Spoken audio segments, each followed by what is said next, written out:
Hey guys, this is Comic Uno, and today I'm doing a review for Uncanny X-Men issue 33. And before I start talking about Uncanny X-Men, I want to give you guys a couple updates. Of course, I have Comic Uno episode 93, and that's the show where I review all the comics I read this week in one show. And here are those exclusive comics. We got Big Thunder Mountain Railroad issue 2, Convergence Suicide Squad issue 1, Tales of Terror issue 10, The Tithe issue 1, Legendary Star-Lord issue 11, American Vampire Second Cycle issue 7, right? Yes. Nova issue 29, Revival issue 29, Convergence Justice League International issue 1, which I also have an in-depth review on Comic Frontline for, and Convergence Green Lantern Parallax issue 1, which I also have an in-depth review on Comic Frontline for. So be sure to check those all out, and of course Comic Uno episode 93 is annotated. But let's talk about Uncanny X-Men issue 33. Very cool cover here. We get to see Illyana and Kitty going against some monsters. So I was pretty excited to read this issue. I think Uncanny X-Men has been a better series. I dropped it for a little while and then it really picked up as a series. And honestly, I think this year it's Bendis's best X-Men title. I used to really like All New X-Men, but I feel like Uncanny X-Men has been a bit more steadier than All New X-Men. So, yeah, very cool cover here by Annika. Let me see her full name, because I do like her art. Chris Anka. Yeah, Chris Anka. I think he has really great artwork, and it fits the style of the book. So, just an example of that here. Some great facial expressions from him, too. I just want to show you, like, Kitty's just grabbing Illyana's shirt, and she's like, why are you grabbing my shirt? So, just like, the eyes, I think, were really great. So, facial expressions, really for the artwork was, even here, just a little grunt she makes for Kitty. Art was really good for this story, but let's see what's going on with the story. So in this issue we get to see that Kitty is transported by Illyana to Monster Island. And she's like, you know what, I don't really like being transported. Why are we here? You just want to fight monsters? What's going on? And Illyana says, no, there's a mutant here, and when there's a lot of stuff going on with the X-Men and X-Men fighting X-Men, I want to do what the X-Men was actually about.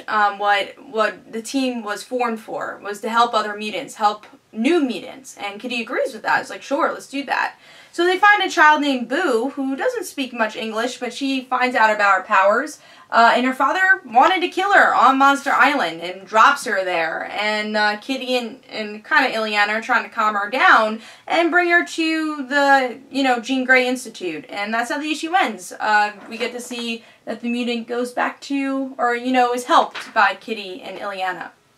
I love this issue. The reason I really enjoyed this, again, artwork was great. Love the tiny facial expressions, tiny eye expressions here.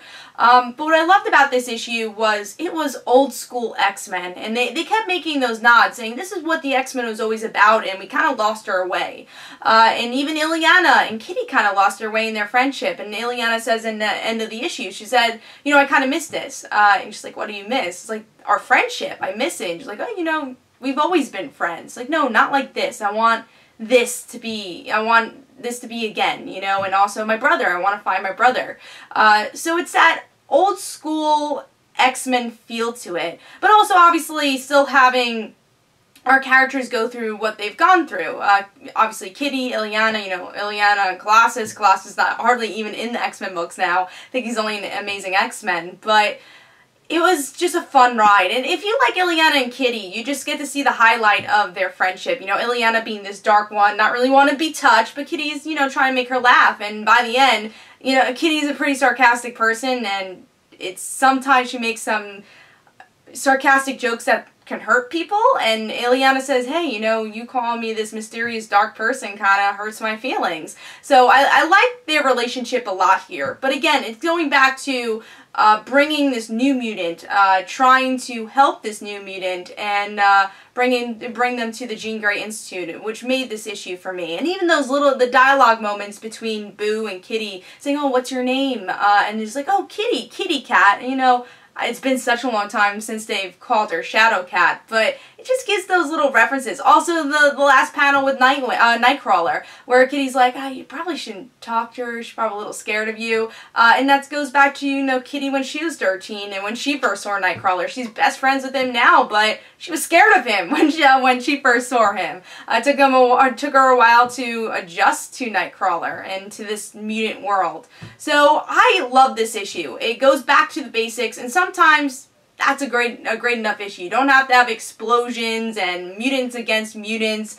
You could just have a fun issue like this. And Uncanny X-Men for me is my pick of the week. I gave it 5 stars. It was a blast, and if you want classic X-Men, read this issue. Again, it's definitely well worth it.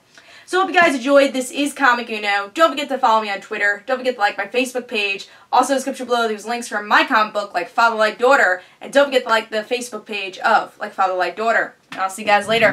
Bye.